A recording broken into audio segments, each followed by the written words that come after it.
Olá pessoal, sejamos todos bem-vindos a mais um momento de reflexão dos episódios diários em que estamos trabalhando o livro Pão Nosso, de capa a capa. Estamos no capítulo 55, intitulado Coisas Invisíveis.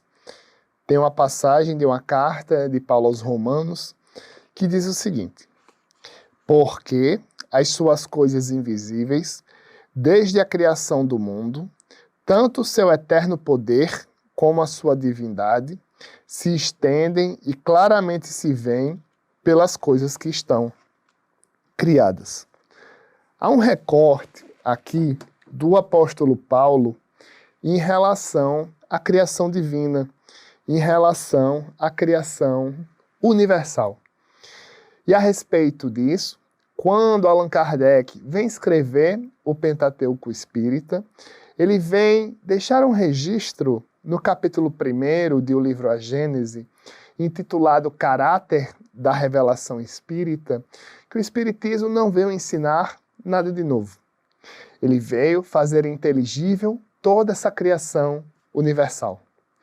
Tanto o que a gente consegue apalpar, como o que a gente consegue para quem também consiga ver, e também, principalmente, nós sentirmos a presença de Deus no nosso cotidiano.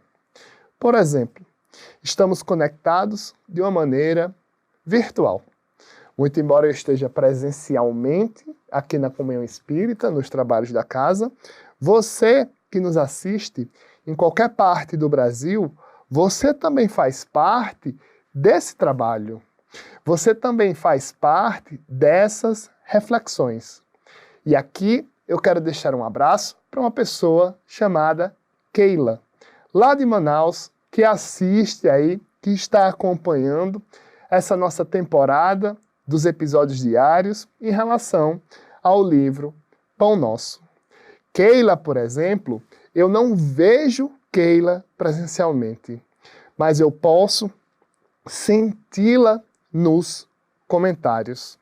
O que envolve Keila e a Comunhão Espírita de Brasília são coisas invisíveis da natureza divina, chamadas fluidos. E Kardec vem escrever sobre os fluidos no capítulo 14, também do livro A Gênese. Quando Paulo vem falar na carta aos Romanos a respeito dessas coisas invisíveis, ele traz um registro de que isso sempre existiu, desde que o tempo é tempo. E a respeito disso, vamos aqui ao comentário do nosso querido irmão, amigo Emmanuel. O espetáculo da criação universal é a mais forte de todas as manifestações contra o materialismo negativista, filho da ignorância ou da insensatez. São as coisas criadas que falam mais justamente da natureza invisível, onde a atividade que se desdobre sem base. Toda forma inteligente nasceu de uma disposição inteligente. O homem conhece apenas as causas de suas realizações transitórias, ignorando, contudo, os motivos complexos de cada ângulo do caminho. A paisagem exterior que lhe afeta o sensório é uma parte minúscula do acervo de criações divinas, que lhe sustentam o habitat, condicionado às suas possibilidades de aproveitamento. O olho humano não verá além do limite da sua capacidade de suportação. A criatura conviverá com os seres de que necessita no trabalho de elevação e receberá ambiente adequado aos imperativos de aperfeiçoamento e progresso.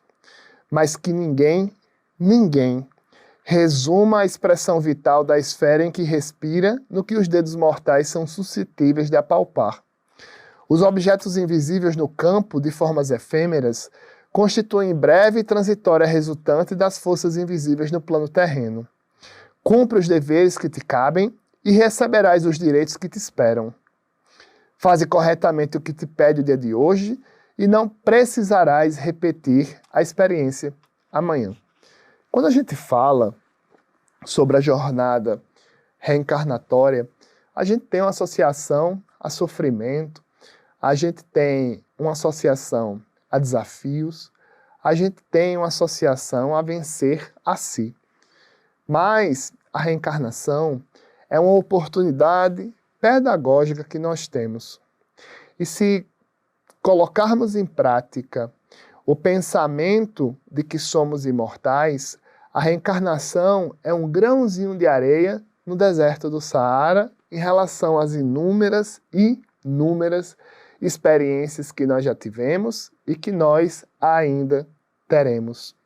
E muitas vezes, nos nossos processos de socialização, passamos por algumas situações que pensamos ser inúteis. E a vida, ela vai repetindo ciclos, até que nós aprendamos. E eis a sutileza divina, por intermédio do emissário Jesus Cristo, que nos provoca o entendimento de que na obra de Deus nada é inútil. Muito cuidado com os cacoetes que nós temos nos nossos processos de convivência. Por exemplo, ai, como eu preciso ter paciência com você. Ai, de novo você fazendo isso. Nossa, como você é previsível. Não, o outro, assim como nós, tem toda uma experiência e todo um desafio de superação. Quanto mais a gente se importa, com determinada situação, mais nós precisamos passar. E muito cuidado quando, no nosso processo de socialização, a gente tenha uma tendência de desvalorizar o outro. Porque na obra de Deus não existe coisa inútil. Como nós somos criações divinas, nós partimos do princípio inteligente. Para quem frequentou o ESD, por exemplo, nós começamos lá atrás, espíritos com E minúsculo. E agora nós estamos espíritos com E maiúsculos. Com E maiúsculo. Muito embora estejamos aí numa perspectiva de planeta de provas e expiações, o bom da vida é aprender. O bom da vida é observar os nossos processos. E o bom da vida, conforme registra a lei do trabalho, que é uma lei natural, é aproveitarmos a jornada reencarnatória para imprimirmos utilidade cristã às nossas experiências sociais. A Alzira, aí de Manaus, não sei se você assiste esse vídeo, mas se porventura você estiver assistindo, o que é que significa para você utilidade cristã? E para vocês que estão aí nos acompanhando nesse episódio de hoje, quando a gente pensa, quando a gente fala, quando a gente plasma a expressão utilidade cristã, o que é que a gente pode pensar? Conceitos básicos, conceitos lógicos, conceitos úteis são, por exemplo, solidariedade, amor, perdão. Essa perspectiva mais macro e genérica que nós temos quando nós pensamos no Cristo. Quando nós nos inserimos no plasma de Jesus. Mas a utilidade cristã dentro do nosso coração, como é que a gente operacionaliza a utilidade cristã no nosso processo de orgulho, por exemplo? Porque a utilidade cristã pode ser uma chave que abre portas, uma chave que fecha ciclos em relação aos nossos processos de orgulho, que tanto nos induzem a pensar que o outro tem inutilidade, que tanto nos induzem a pensarmos que nós somos melhores do que o outro. Nós não estamos em uma gincana social. Olha o dedinho.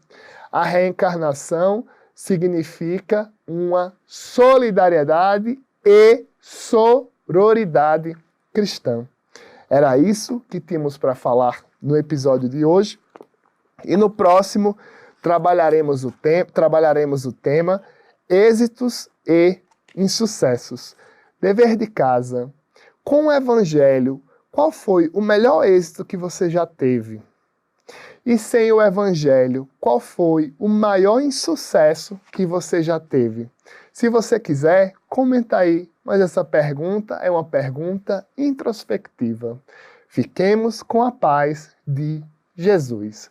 Um forte abraço.